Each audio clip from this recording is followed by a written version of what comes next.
Good evening from New York. I'm Chris Hayes. The Department of Justice's investigation into January 6th, the attempted coup, is once again expanding its scope. Quite a bit, in fact. The DOJ sent out a raft of new subpoenas this week we're just learning about. Subpoenas of former Trump White House and campaign officials, reportedly in relation to Trump's Save America PAC, as well as the so-called fake elector scheme. Top Trump policy advisor and speechwriter Stephen Miller and Trump's White House political director Brian Jack were among those subpoenaed. That's according to a brand new report that broke just about an hour ago from the New York Times. Trump's PAC is an issue that the January 6th committee has been focused on for months. In fact, they've argued that Trump solicited hundreds of millions of dollars in donations for what he claimed was a legal defense fund to help pay the legal expenses of his efforts to overturn the election, when in reality, such a fund simply never existed. Instead, Trump allegedly just directed the money to his PAC, where it was then funneled to a number of pro-Trump groups run by his allies. Listen to how the January 6th committee described it this spring. Between Election Day and January 6th, the Trump campaign sent millions of fundraising emails to Trump supporters, sometimes as many as 25 a day. The emails claimed the, quote, left-wing mob was undermining the election, implored supporters to, quote, step up to protect the integrity of the election, and encouraged them to, quote, fight back. But as the Select Committee has demonstrated, the Trump campaign knew these claims of voter fraud were false, yet they continued to barrage small-dollar donors with emails, encouraging them to donate to something called the Official Election Defense Fund. The Select Committee discovered no such fund existed. I don't believe there is actually a fund called the Election Defense Fund. Is it fair to say that the Election Defense Fund was another, I think we called it a marketing tactic? Yes. And tell us about these funds as marketing tactics. Just a topic matter where money could potentially go to be, how money could potentially be used. The claims that the election was stolen were so successful, President Trump and his allies raised $250 million, nearly $100 million in the first week after the election. On November 9th, 2020, President Trump created a separate entity called the Save America PAC. Most of the money raised went to this newly created PAC, not to election-related litigation. The Select Committee discovered that the Save America PAC made millions of dollars of contributions to pro-Trump organizations. Okay, so you're tracking that, right? They raise all this money saying the election's stolen, donate to legal defense fund. They get $250 million, $250 million from these small donors. Then they create this new Save America Super PAC. The money goes there and then goes to all other kinds of stuff. Now, the fact the Department of Justice has subpoenaed people associated with this is really, really interesting for a number of reasons. First, because fundraising has basically been the only thing Donald Trump has ever in his life been really, truly, remarkably good at. Almost all of his other life's enterprises, save for playing a business mogul on a reality show, have been middling to failures. But Trump has been wildly successful at hoovering up donations from the MAGA faithful. It's what he does best. So much so that his fundraising enterprise is one of the largest in the country. In fact, so large it's actually gotten him into hot water with his fellow Republicans because he has such a hold on the party's base. These donors are sending him everything all the time instead of to other Republicans. In typical Trump fashion, he has been reluctant to share any of his money, even as the NRSC, the entity in charge of getting Republican candidates elected to the Senate, is basically broke.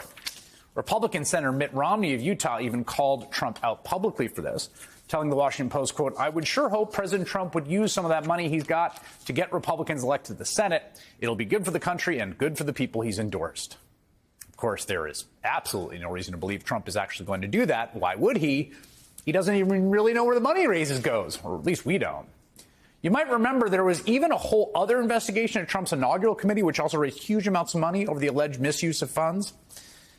Now, misusing funds or raising money under false pretenses can be something the government takes very seriously because while our modern campaign finance laws allow for lots of shady behavior, and I mean lots, there are still some clear lines.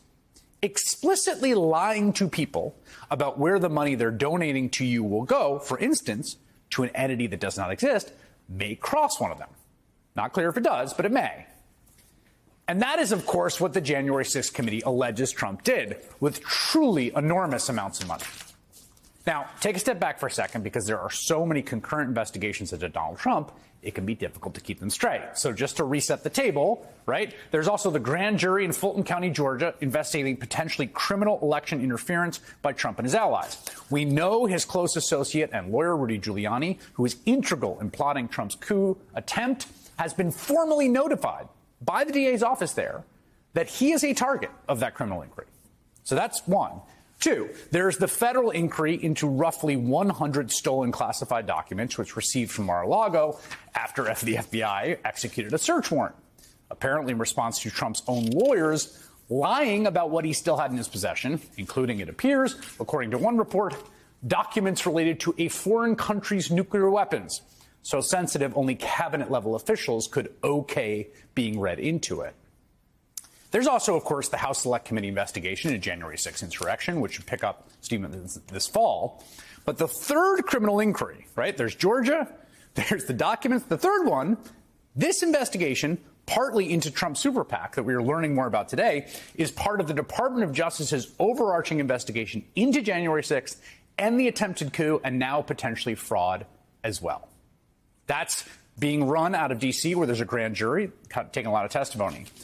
Now, here to me is the other really striking thing about this development, right?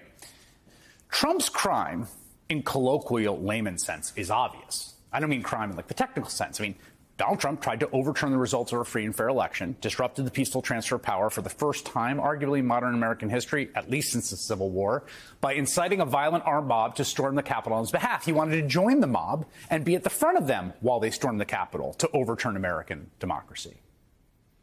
That's obviously wrong, bad, criminal even to the average person. From a legal perspective, prosecuting something like that is not as cut and dried as maybe it feels like it should be. There's the question of what laws he broke, what he can be charged for criminally, what kind of case you could make against him and the people around him personally for those actions, which are obviously offensive to the very core of our democratic being. That question, what can you technically prosecute, is kind of adjacent to the raw facts of the situation. But fraud, one of those areas of the law, it seems much more cut and dried.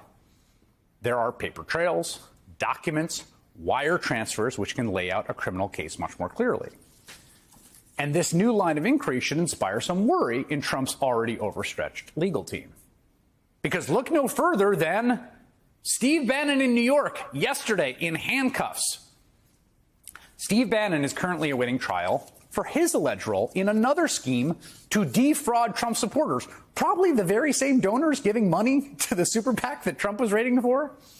In Bannon's case, it was a bogus campaign to crowdfund Trump's border wall, which, despite his promises to the contrary, Trump was unable to get Mexico to pay for. The organizer of that campaign, called We Build the Wall, promised not to take a cut of the money raised, but he was secretly skimming hundreds of thousands of dollars off the top, which Bannon allegedly helped him launder.